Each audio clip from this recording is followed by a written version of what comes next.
Guys, itong 2025 mga idol ay naglabas ang Suzuki ng Gixxer SF.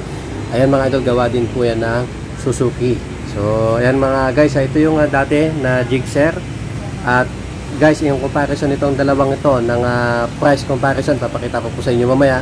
At syempre, i-update ko po kayo kung magkano ang sa cash nito ngayon 2025. At saka syempre yung kanyang installment at saka yung kanyang syempre down payment. Gixxer SF ng Suzuki 1.5 pad dito mga idol, nakita nyo naman. And guys, yung kanyang pormahan. At ayan nga mga idol, nandito rin lang naman tayo at magkatabi na rin lang ang Suzuki Gixxer, yung unang model at saka itong Gixxer SF.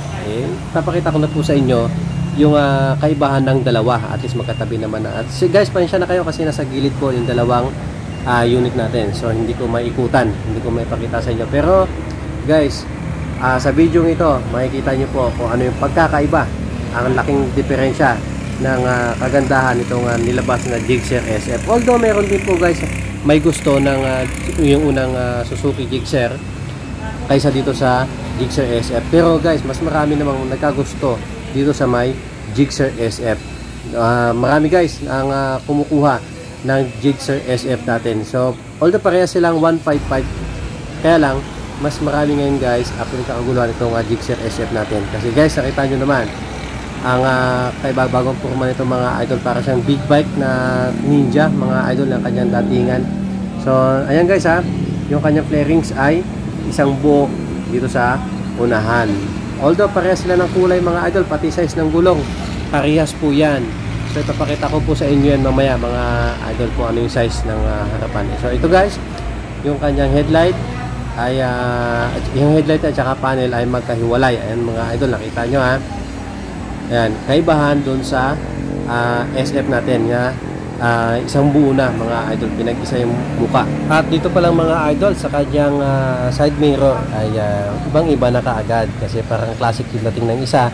At ito guys ay modelo na ngayon 2025. At ito guys yung kanyang headlight ay akalain mong side ano yan, parang signal light. Meron po siya dito mga idol na signal light talaga sa gilid. Ayan. So kamukha din siya nung una. Ayan guys halos magkamukha rin yan. Nakita nyo mga idol.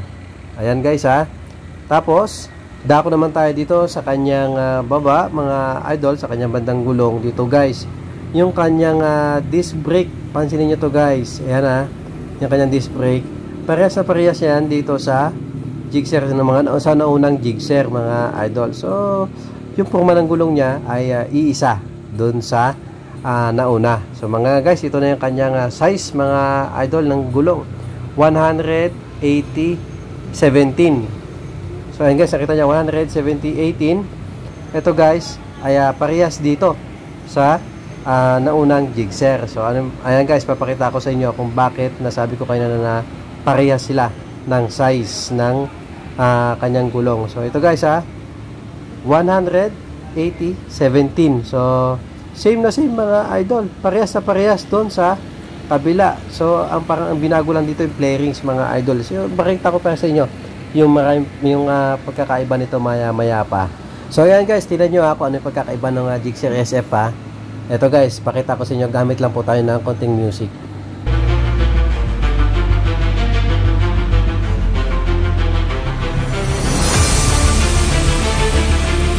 Kita nyo to mga idol, ito lang pinagkaiba nila Tapos doon sa kabila guys, kung ano yung tangke nito, yung nauna, ganun din yung tangke ng SF natin. So parehas na parehas mga idol sa tangke. Yung bulldog niya, kung ano yung size nitong una, ganun na ganun din yan guys. Walang pinagbago, walang pinag-iba. So dito naman guys, sa kanyang harapan mga idol, yan. Siyempre, digital na tong isa sa kabila. So although digital din naman tong kabila guys, kaya lang so naiwan pa rin yung forma niya na ganyan na classic ang datingan mga idol. So dito guys ay siyempre modern na. So sa manibela guys, nakita nyo yung manibela nitong kabila, itong unang Gixxer ay ganun pa rin, simple lang. Tapos dito sa upuan mga idol, nakita nyo naman same na same po yan. O yan pag nakasakay ka dyan, same na same lang po yan. kung anong pagkakaiba niya mga idol, na sa inyo na po kung ano yung pagkakaiba niya. Pero dito guys, sa kanyang upuan, sa kanyang tangke ay iisa po yan, parehas sa parehas po yan. Nakita nyo naman, oh. So kayo na musgi guys kung ano yung pagkakaiba niya. So ipapakita ko po sa inyo lahat yan. Hanggang dito sa baba guys ay ganun pa rin yung kanyang tire hugger, at saka yung tire hugger ng kabila ganun din, at saka monoshock din to mga idol, parehas So ayan guys yung kanyang pangilalim, parehas lang monoshock. Tapos yung tire hugger niya mga idol, iisa ang design. So yun lang guys, yan mula doon sa harapan niya, yun lang ang nagkaiba, yung sa flaring sa harapan, yun lang. Bukod doon wala na mga idol. Dito sa hulihan mga guys, nakita nyo naman. Ayan guys, pati yung kanyang tambucho, ipapakita ko po sa inyo mamaya. So ayan guys, yung kanyang tire hugger na pinapakita ko sa inyo, na same lang dito sa kabila mga idol.